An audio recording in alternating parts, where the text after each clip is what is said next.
Dobar dan, nalazimo se u Muzeju Domovinskog rata Karlovac-Turanj ispred našeg eksponata zrakoplova MiG-21 na našem vanjskom postavu muzeja.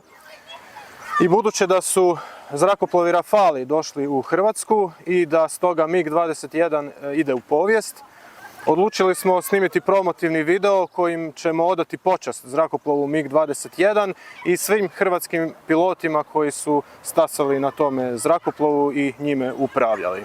Stoga smo pozvali tri hrvatska pilota koji su 1992. preletjeli iz tadašnje neprijateljske JNA u Hrvatsku i donijeli su sa sobom i sebe, i svoje znanje, i svoje iskustvo, sposobnosti i sam zrakoplov MiG-21. Evo, sada mogu prepustiti riječ. S nama su pilot Ivan Selak, pilot Danijel Borović i pilot Ivica Ivandić. Evo, prepuštam sada riječ pilotu Danijelu Boroviću. Možete nam reći o svojem preletu za Hrvatsku ukratko, o značaju zrakoplova MiG-21 i o djelovanju u Domovinskom ratu. Pokušat ću ukratko reći puno toga u malo vremena, što je jako teško, ali da bude razumljivo. Znači, 1991. godine svi znamo kakva je situacija bila, da je počelo raslojavanje JNA koje se reflektiralo na tadašnje ratno zrakoplovstvo i poslije preleta Rudolfa Perešina, koji je inače moj kolega, klasić, ista smo generacija i prijatelj, na aerodromu Bihać, odnosno Željava kod Bihaća, nakon njegovog prileta 25.10.1991. u Austriju, situacija se posebno zakomplicirala. Bilo je pojačano praćenje, pogotovo pilota mehaničara. Ja sam bio u kontaktima s jednom osobom koji je sa Zagrebom kontaktirao i plan je bio da se jednog dana, kada Hrvatska bude međunarodno priznata, nabavi prvi borbeni avion. I treba naći osobu koji će prihvatiti taj rizik na sebe kad dođe prilika da to napravi. Pa sam ja trebao razgovarati s nekim našim pilotima Hrvatima, to je teško bilo, svi su imali malo djecu. I nakon nekog vremena sam ja rekao tome čovjeku koji zove Slavko Hodak, žive i danas, bio je bezbednjak tada na aerodromu, da ću ja biti taj. I čekao se trenutak.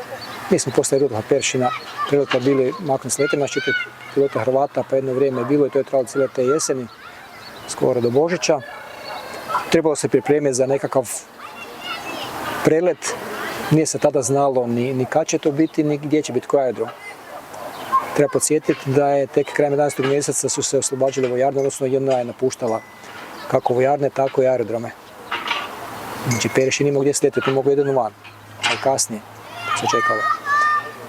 I na kraju meni je rečeno da po priznanju Hrvatske imam 10-15 dana, treba preletjeti. I to je bila ono lijepe želje iz Zagreba. Sve ostalo bilo na nama, znači naš troje koji smo bili dolje, osobe koje su trebali organizirati, izvlačenje moje obitelji, jer sam ja tražio da mi morate osigurati da ja ne idem na prelet, jer mi je rečeno da do zadnjeg dana moja supruga i sin koji je tad imao ni 5 godina, kad smo počeli dogovarati, mora biti tamo, da se ne bi otkrilo poslije Perešina, jer smo bili praćeni. I onda se pojavila nekakva osoba koja navodno može organizirati izvlačenje obitelji i čekali smo praktično taj nekakav dan kad će Hrvatska biti priznata i da se ide sa realizacijom. A to je bilo ono kao tamo negdje neko nasloni bicikl na zid i sada je u trenutak je sjedni i ode. Znači to je cijela ekipa, mora biti organizirana u letenju, preletu, grupa mehaničara koji opslužuje avion, koji ga pokreće i općenito da uopće dođe. Znači to je trebalo biti u sklopu nekakve obuke letenja. Znači situacija je bila teška, te 1991. ljeto, jesen, neizvjesna, morao sam hodati na aerodrom, iako nisam odobrao to što se radi, živjeti s time, glumiti da je sve ok, znači izigrati cijeli taj sustav, kolege bivše koji su bili razne, ne samo Hrvati, nešto Slovenci, ostalo Slovenci su otišli, muslimani, Srbi, Crnogorci, Makedonci, svakakve narodnosti je bilo i čekao se taj trenutak.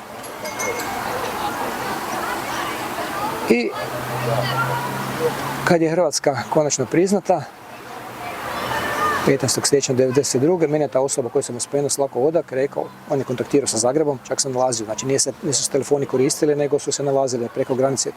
Oni su prema Zagrebu, su se negdje našli između i rečeno je da je sad vrijeme, treba napraviti prelet. Znači ja tad nisam znao prije toga ni i dalje koji će biti aerodrom. Samo sam informaciju da se pripremio, a nemam sad na što pripremiti. Teorijski priprema obitelji, sina da igre s djecom ne otkrije da mi nešto spremamo. Psihoza je bila, mi smo već dugo bili uvjereni da nas prate, da znaju što se događa, ali da spuštaju da bi se otkrila ta šira šema ko to zapravo pozadine, a ja isto nisam znao. Meni su rečene samo minimalne informacije. Ja isto nisam znao ko iza toga s kim kontaktira, samo je ta jedna osoba koja priprema, koja nisam upoznao do večeri prije preleta. Kad smo se našli u parku Bihaćo po noći, da odvedem tu osobu tamo gdje će u drugom dijelu grada moj suprug i sin čekati da neko dođe po njih. A ona pogotovo ništa nije znala. Ni ko će doći, ni kud će voziti, znači još veća neizvjesnost. Ja sam kasnije bar znao kud idem, da moram doći na taj aerodrom. I uglavnom to se sve dogodilo, došao taj dan prije kad je bila prilika, jer je u to ratno vrijeme bilo zanimljiva situacija, odnosno bilo je puno tih ratovanja i prekida, odnosno primjera kako su to zvali. Mislim da je bilo ukupno nekih 30 primjera. I sad u tim primjerima mi smo radili normalno, se letjelo kao da nema rata. A to se radilo zbog čega? Jer smo u zadnje 2 generacije dosta mladih pilota dobili s kojima je trebalo raditi obuku. Znači pilot mora biti u trenaži iskusan, odnosno obučavati za dalje od osnovne obuke, a i stari piloti koji su bili ne smiju imati veći prekid u letenju. Jer ako je veći prekid iz nekog razloga, zavisno da se leti danju, noću, oblacima za oblaka, postoji ograničenje vremensko. Ako pilot ima veći prekid od toga, onda mora napraviti najmanje 1 let do 2 na dvosjedu. A svaka eskadrila ima 1 do 2 eventualno dvosjeda. I kad bi više ljudi ispalo, onda je nemoguće ih uvesti u trenažu. Zato se mora kontinuirano letjeti. Zato ljudi koji to planiraju vode brigu o tome da svaki pilot ravnomjerno izvršava nalet, a mlađi piloti da napreduju.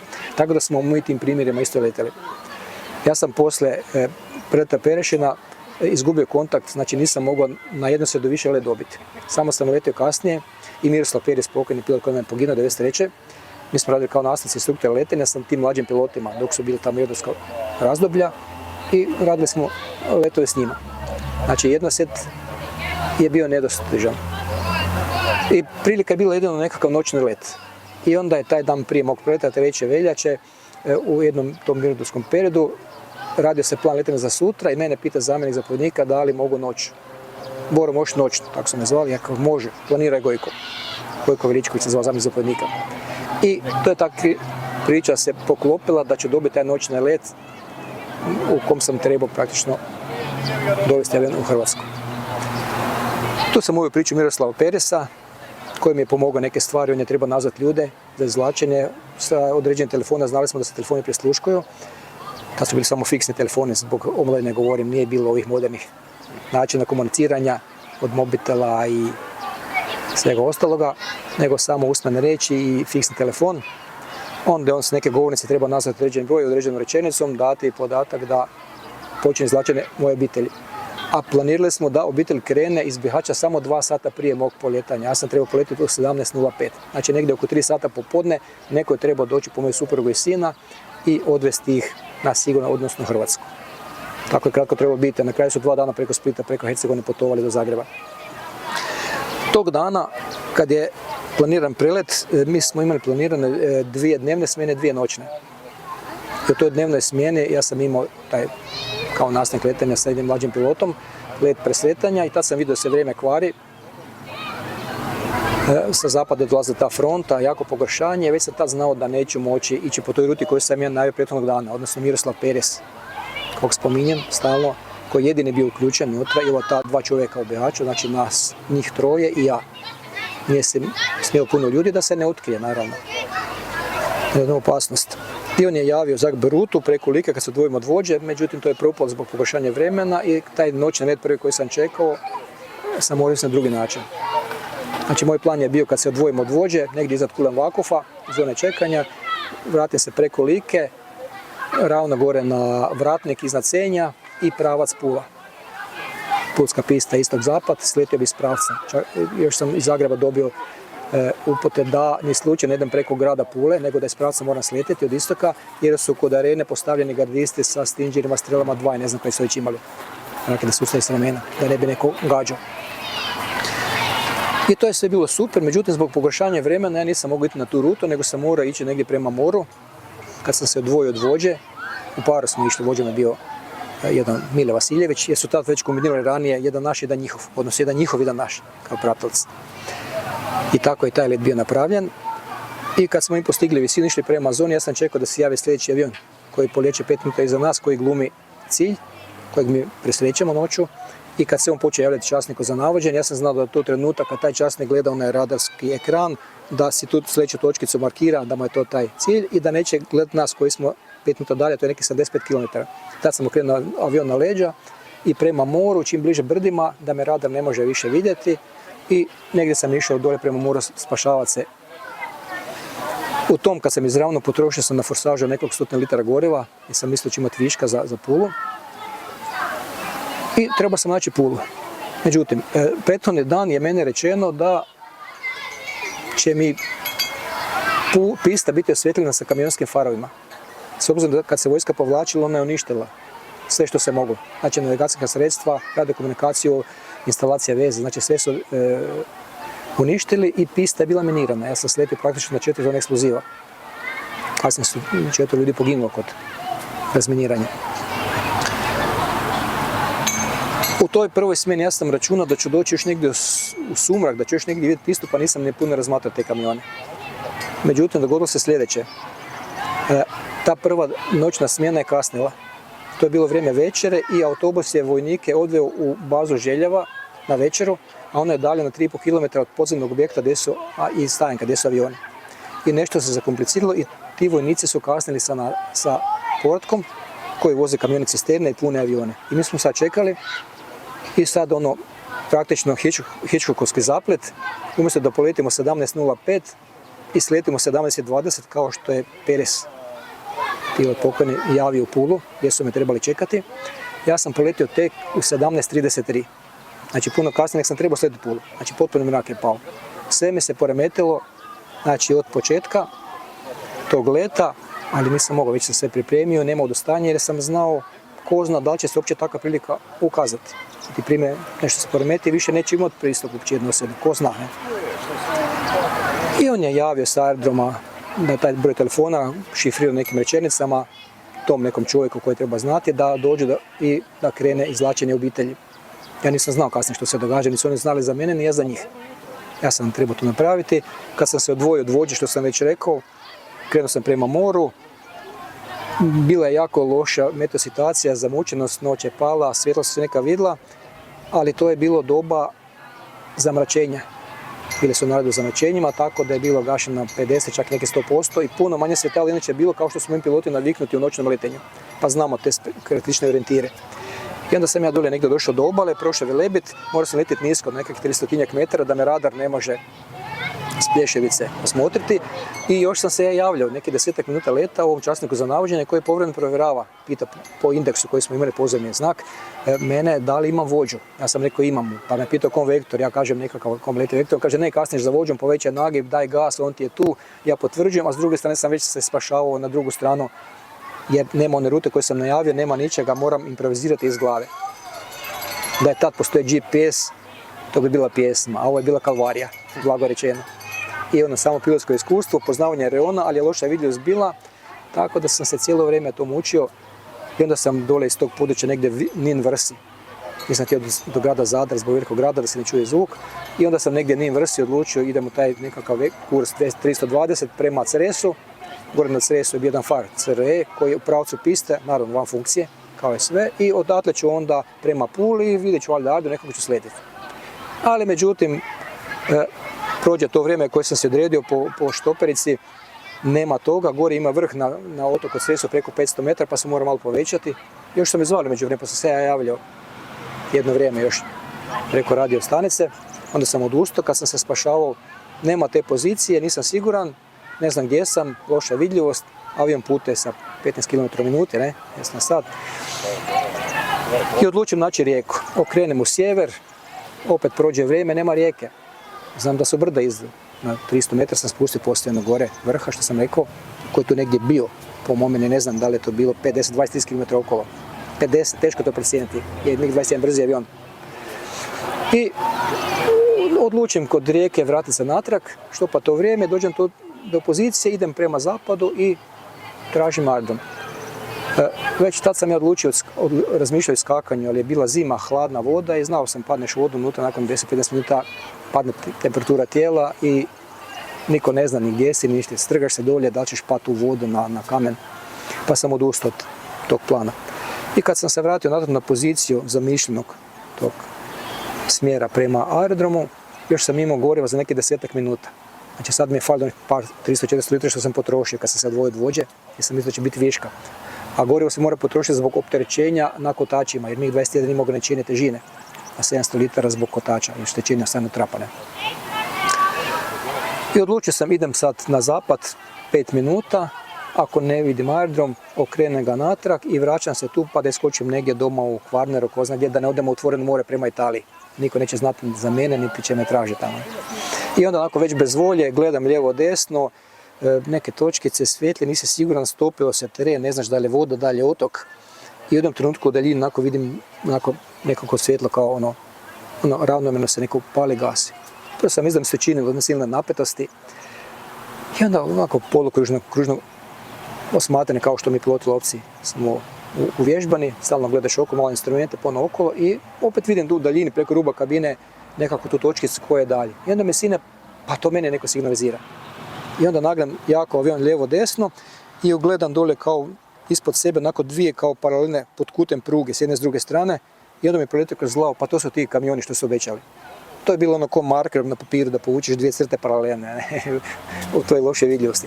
I onda sam brzo napravio manevar da ne zgubim te svjetlo se orijentira, ono točkicu, napravim manevar za slijetanje, izvučem kotača zaklica i molim Boga da dođemo u pravac onog svjetla od daljine i ovih, nadajući se da neću promašiti lijevo desno više 30 metara, što je napisati 45, ali ne vidim ništa, znači slećem na mračnu ploču.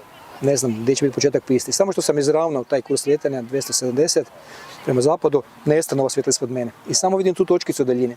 I sad ne znam koliko imam do nje još. Gdje su oni zapravo bili postavljeni, odnosno na pistu. Na početku, da li su se maknuti. I polako spuštam dolje, procedura smanjujem brzinu 370, 340, ulazim u fazu ravnanja i odjedanput osjetim nema više propadanja i čujem kotače kako se zarotiraju. Znači na pisti sam. Brzo smanjim brzinu, spustim nos dolje, palim reflektore za voženje jer mi se ovo svjetlo brzo približavalo, nisam znao koliko imam do kraja. Ne. I onda kako sam brulao jedno vrijeme, nakon koju sekundu vidim to točkica, onako raširi se i postane 2. To su bili farovi automobila. Svjetla kojim je čovjek ablendao praktično kad se preko radioveze čulo da neki avion dolazi. I evo, tu su me skrenuli mehaničari prema kaponirima, odmah ljestve, ogasio motor, vukli me van, onako čikinjave i svi me čestitaju. Dođe taj čovjek, pokojni Vladimir Šumanovac. I eto tako je Hrvatska dobila prvi MiG-21. Evo, zbilja dojmljiva priča. Da, mislim kratko, da niko ne ali može ostati ravnodušan. Filmski materijal. Filmski materijal, mogu bi se film snimiti i trebao bi se snimiti. Vi ste već i knjigu napisali. Išla to, ali Možete mi još samo reći o vašoj borbenoj djelatnosti u Domovinskom ratu, dakle? Pa znači, dolaskom tog prvog MiG-a imali smo neke pilote koji su se javili HRZ, znači iz onog zrakoplovstva, bivše JNA, koji su imali iskustva letenja jer su MiG-ovi bili u Puli, Bihaću, Prištini i u Batenici, na 4 aerodroma.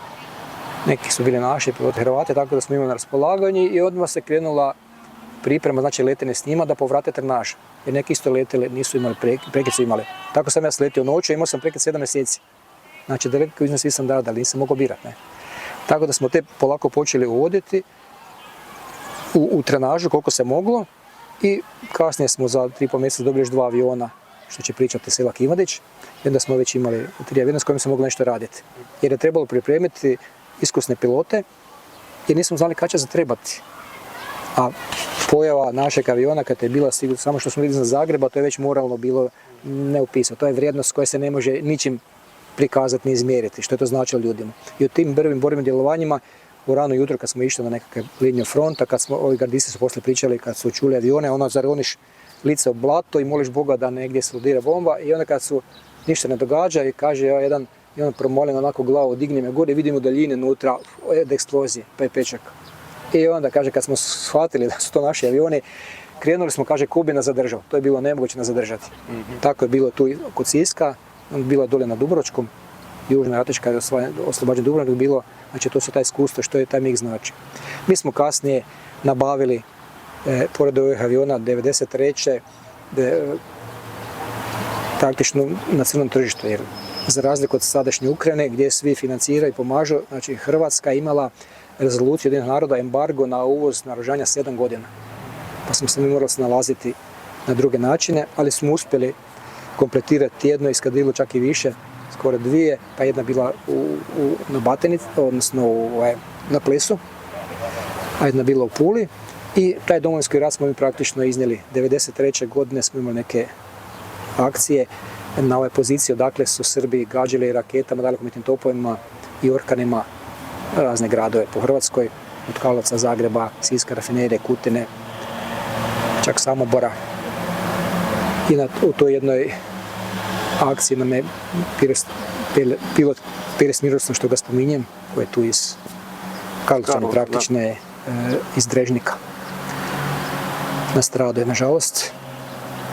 Onda smo imali 95. godina udarna, koja je bila kroz Bljesak i kroz Oluju, pogotovo kad smo oslobodili cijeli dio Hrvatske. Tako da su MiG-ovi imali veoma značajan doprinos u tom oslobodilačkom ratu. Znači, to je nam oslobodilački rat, domovinski. Naravno, borbena komponenta je uvijek bitna. Naše su zadaće bile neutralizirati na početku centre veze, zapovjedna mjesta i slično. Kasnije skladište naoružanja, da neprijatelja oslabiš. A onda dalje ide kopnena vojska, oklop i sve što treba. I to je naša uloga bila u Domovinskom ratu. Gospodine Boroviću, hvala vam. Hvala vam.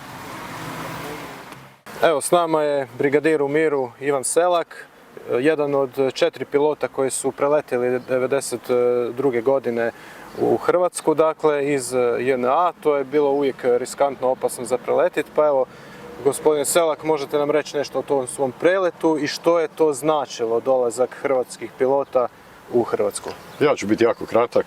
Taj prelet smo moj kolega Ivandić i ja planirali dugo vremena. Nažalost, u 10. mjesecu 1991. godine ja sam stradao. Prije toga je Ivandić stradao, tako da nismo mogli doći prije. S obzirom da sam proveo 55 dana na VMA u Beogradu između života i smrti, prvi dio, a kasnije kad sam završio s tim pregledima i svim, tek negdje u 3. mjesecu sam proglašen zdravim za pilota, iako je to bilo jako neočekivano. I onda smo 15.5. doviđenja. Evo, možete nam nešto reći? Sam prelet, čujte, to je let od točke A do točke B, ne treba praviti znanost od toga, to je relativno jednostavna zadaća, ali je bilo, velik problem je bilo kako doći u takvu situaciju da se obojica u isto vrijeme nađemo u zraku. Našli smo se igrom slučaja, ali smo rekli, jedan drugom smo rekli 6 mjeseci ranije, jedan bez drugog ne idemo. Ako idemo, idemo skupa ili ne idemo dok nećemo biti. To jutro je bilo planirano 8 aviona. Ja nisam bio u Ivićinoj smjeni planiran, jer kao nije se smjelo planirati 2 Hrvata u istoj smjeni. No, međutim, jedan pilot je otpao zbog zdravlja, a znalo se da sam ja veliki grebator kad se tiče letenja, jer sam strašno volio letjeti, odmah je bio prvi izbor sam bio ja. U Užicu i upao sam kao 8. avion, on je bio u 2. avionu, praktično me je sačekao da poletim i odmah nakon poljetinja kad sam javio vučeno neutralno, on je rekao u redu je, to je bio znak da ima on dovoljno goriva doleti do najbližeg aerodroma u Hrvatskoj. Njemu je to bio Split, a ja sam mogao i do Beča. No, sletio sam u Zagrebu. Što je to značilo za Hrvatsku kada je dobila prve MiG-ove i vas pilote koji ste bili sposobni? Piloti su imali su izbor. Mogli ste otići iz vojske, normalno, podnijeti zahtjev i otići.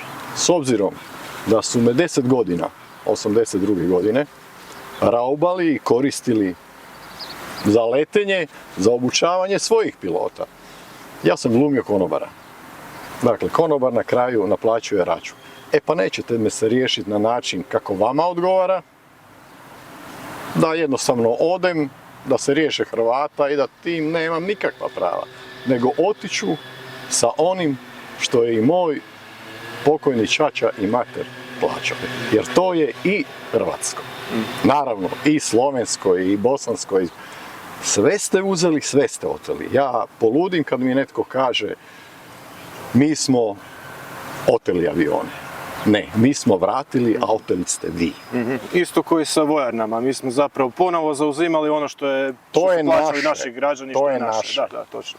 Isto kao kad kaže mi smo zauzeli područje koje je dio Hrvatske. Nismo mi zauzimali, mi smo oslobađali. Nemojmo griješiti. Zauzeli smo sad područje istočne Slavonije, pa smo zauzeli, šta ja znam, ne, nismo mi zauzeli Knin. Knin je bio i od uvijek je hrvatski. Mi smo ga vratili, dakle, mi smo ga oslobodili. Točno, drevni Zvonimirov grad. Apsolutno. Možete mi još reći nešto o vašim borbenim aktivnostima tijekom Domovinskog rata, akcijama u kojima ste sudjelovali? Sudjelovao sam u svim operacijama Domovinskog rata. Imao sam popriličan broj letova. U pojedinim danima Oluje čak sam imao u jednom danu 3 do 4 borbena leta. U razgovoru sa izraelskim pilotima, jer sam bio u Izraelu, kad sam im to rekao, pitali su me da li sam što koristio od nedozvoljnih sredstava, jer su oni to koristili. Jer u arapsko-izraelskom ratu 67. i kasnije godina Izraelci su pobjedili ne zato što su imali su manji broj aviona, ali su imali veći broj poletanja, njihovi piloti. I bili su praktično na nedozvoljenim sredstvima da bi mogli imati 3 do 4, eventualno 5 borbenih letova dnevno. Eto, ja sam recimo imao to bez nedozvoljenih sredstava. Evo, to je bila ta hrvatska pobjednička vojska 95. godine. Bez sumnje, takvi su bili moje kolege, takvi su svi oni koji su tih dana sjeli u avion, svaka im čast. Onima koji su to gledali onako sa strane i koji su ljudi koji više vole da su na zemlji, a da misle da su na nebu. Ja takav nisam, ja sam želio biti na nebu kad se oslobađala Hrvatska. Biste li ste još htjeli nešto istaknuti? Nemam ništa posebno. Gospodine Selak, hvala vam. Hvala vama. S nama je pukovnik u miru Ivica Ivandić, pilot. Dakle, vi ste jedan od 4 pilota koji su preletjeli u Hrvatsku iz neprijateljske JNA sa svojim zrakoplovom. Vi ste zajedno preletjeli sa Ivanom Selakom, dakle, u 5. mjesecu 1992. Selak je već nešto rekao o tome, pa možete nam vi reći svoje dojmove i kakav je to bio osjećaj preletiti u Hrvatsku i napokon se boriti za svoju stranu. Pa, Ivan vam je vjerovatno ispričao, mi smo taj prelet planirali dosta dugo vremena, znači još sredinom 1991. kad su počele ratna djelovanja u kojima je bilo uključeno zrakoplovstvo bivše JNA, mi smo imali plan doći u Hrvatsku sa MIG-om 21, znači svaki sa jednim avionom. Onda je zbog raznih okolnosti koje su se dešavale tijekom tih dana i mjeseci, znači u ljeto i jesen 1991. Nismo bili u mogućnosti doći u jesen 1991. Znači u vrijeme kad je i Rudolf Perešin preletio, pa nakon toga je preletio i Borović početkom 1992. Razlog je bio prije svega jer u našoj eskadrili bilo je nekoliko pogibija pilota, onda bi bilo obustavljeno letenje, nismo letili po nekoliko dana, pa čak u jednom slučaju i 2 tjedna, dok se nije istražilo što je uzrok pada aviona. Nakon toga je Ivan imao jednu nesreću sa avionom u kojoj je nastradao i završio je u bolnici, ne znajući koliko će trajati njegov oporavak. U međuvremenu su potpisana sva ona brojna primirja koja su bila. Intenzitet letenja kroz zimu je bio vrlo mali i mi smo tek u proljeće 1992. imali priliku da zajedno budemo u istoj smjeni u zraku sa 2 aviona da možemo proletiti na hrvatsku stranu. Meni je to značilo jako puno. Vratio sam se tamo odakle potičem, odakle su moji korijeni. Bilo mi je izuzetno zadovoljstvo letiti u Hrvatskom ratnom zrakoplovstvu sve do umirovljenja. Govorit ću o MIG-u 21, znači ja sam na tom avionu, s njim sam se sreo 87. godine kad sam na 4. godini akademije počeo letenje na MiG-u 21 i letio sam avion cijelo vrijeme 21 godinu dok nisam otišao u mirovinu. Avion je izvanredan avion. Meni je bio izuzetno ugodan za letenje, mogli ste s njime napraviti što se tiče znači brzina, visina leta, sve ono što je u uputu za upravljanje avionom pisalo, znači nismo imali nikakvih posebnih ograničenja tijekom letenja na tom avionu. Dugo godina sam bio i nastavnik letenja i probni pilot na tom avionu, bio sam i instruktor letenja i svi oni koji su ostali iza mene i dan danas se sjećaju rado tih dana gdje sam ih i obučavao, gdje smo posle zajedno letili što kroz redovito letenje, što kroz vježbe, uvježbavanja u okviru naših oružanih snaga ili međunarodnih vojnih vježbi. Evo, možete nam reći što je to za Hrvatsku značilo kad je dobila prve MiG-ove? Pa za Hrvatsku je značilo, Hrvatska je tada imala jednu jezgru i pilota i tehničara koji su svi bili obučavani u bivšoj vojsci. I oni su došli, već bili u Hrvatskom ratnom zrakoplovstvu, međutim nisu imali tehniku, nije se imalo na čemu letjeti. Dolaskom naša 3 aviona u Hrvatsko ratno zrakoplovstvo, znači došli smo u priliku da možemo neke operacije koje izvodi kopnena vojska, da ih možemo podržati sa ta 3 aviona. I ti avioni su u početku za tu namjenu i korišteni. Znači i Borovićev avion je odmah u 5. mjesecu 1992. korišten za tu namjenu.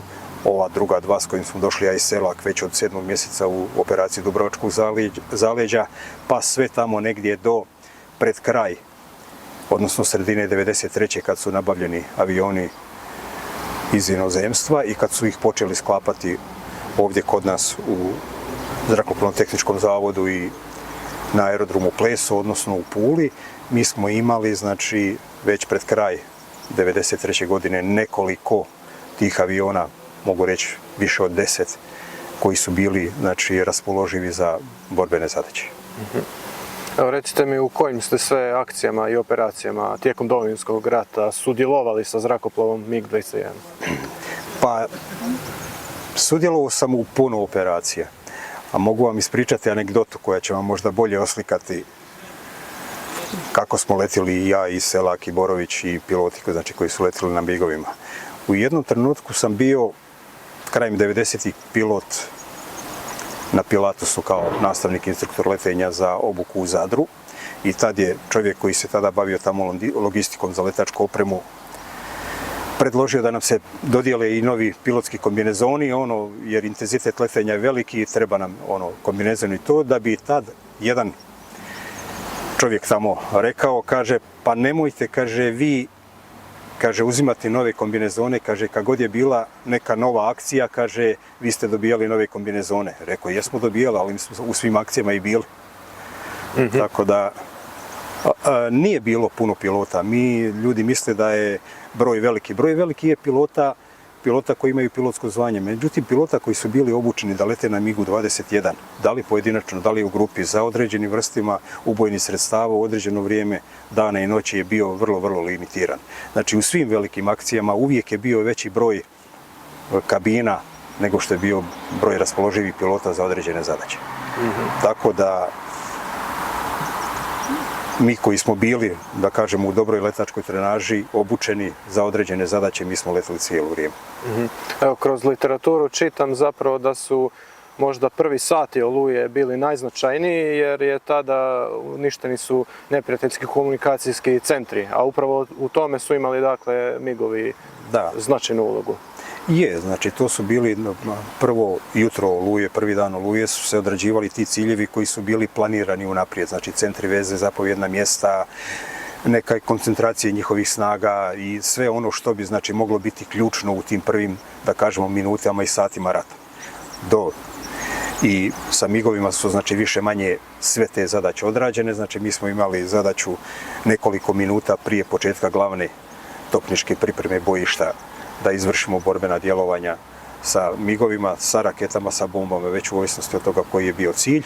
I mi smo to jutro Oluje napravili i tijekom prvog dana, znači, bilo je tih ciljeva koji su bili po dubini, koji su se odrađivali, znači, po planu. Nakon toga dolazili su letovi po pozivu, gdje god je došlo do zastoja u napredovanju naših postrojbi koje su se pojavile neke određene otporne točke, a za koje je trebalo angažman MIG-ova 21 sa ubojnim sredstvima koje smo mi imali, onda su se radile pripreme leta i, znači, borbeni letovi po tim ciljevima. Gospodine Ivandić, hvala vam. Molim.